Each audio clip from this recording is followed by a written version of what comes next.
Many of the world's most advanced electronics and futuristic infrastructure projects now emerge from a handful of Asian metropolises. This region has become the high-tech heart of global manufacturing. But the baseline for this success was remarkably humble. In the early 1960s, South Korea was defined by unpaved roads and a collapsed industrial base. At the time, the average income here was half that of many African nations. To bring in foreign currency, the country relied on low-value exports: tungsten, dried fish, and wigs processed from human hair. Even Samsung looked nothing like the global brand we recognize today. Its early business was built on refining sugar and trading basic agricultural commodities. The speed of this transition creates a significant historical puzzle.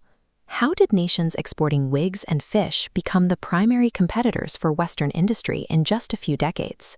The most common economic explanation, championed by powerful Western institutions, is that these Asian tigers got rich by embracing free trade, removing market barriers, and welcoming foreign capital.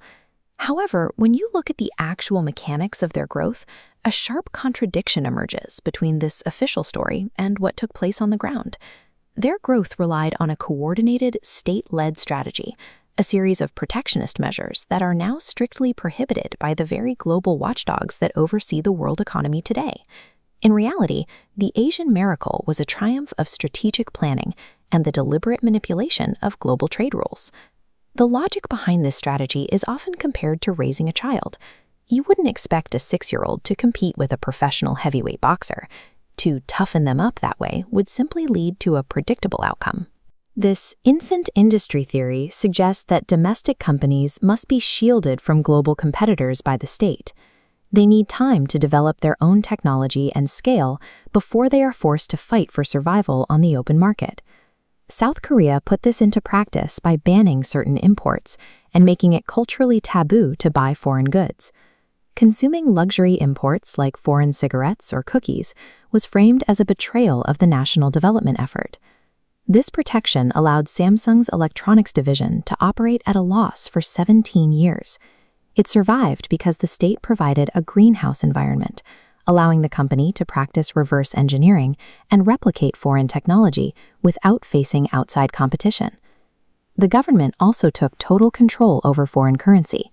They ensured that every dollar earned on exports was spent only on the machinery and industrial knowledge needed to build new factories, never on luxury consumer goods. These companies were carefully incubated through state support until they were strong enough to compete as global leaders. In Japan, the Ministry of International Trade and Industry followed a similar path, explicitly blocking foreign investors from taking control of strategic sectors like the automotive industry. China eventually took this tactic further. They used their massive population as a bargaining chip, making market access the price for technological secrets. Western companies were allowed to enter, but only if they formed joint ventures with local firms and used a high percentage of local materials in their products. The most significant condition was technology transfer. To sell in China, global corporations had to share their engineering blueprints and manufacturing techniques with their local partners. You can see the results of this transfer in projects like China's high-speed rail network.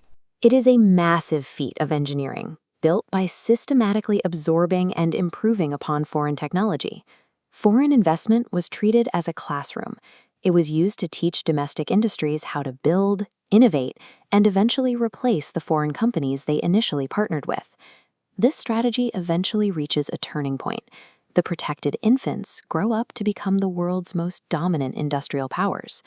Once a nation reaches the top of the economic ladder, its policy often shifts. It removes the very tools it used to climb. These wealthy nations pressure developing countries to lower tariffs, eliminate state subsidies, and allow foreign corporations to compete locally. There is a notable reversal in how these rules are applied. Nations that once copied foreign ideas are now the most vocal supporters of using global trade organizations to strictly enforce international patent laws. The modern emphasis on free trade serves as a mechanism to preserve the industrial dominance of the nations that have already achieved wealth. Of course, protectionism alone isn't a guarantee of success. In the wrong hands, these same policies can lead to waste and corruption. However, the trajectory of these Asian economies suggests that major industrial breakthroughs are rarely the result of chance. In these cases, reaching the global frontier required a period of intense state-led insulation. If 1960s Asian leaders had followed the free market advice given to developing nations today, they likely would remain exporters of wigs and fish. Instead, their technological empires exist because they chose to defy that advice.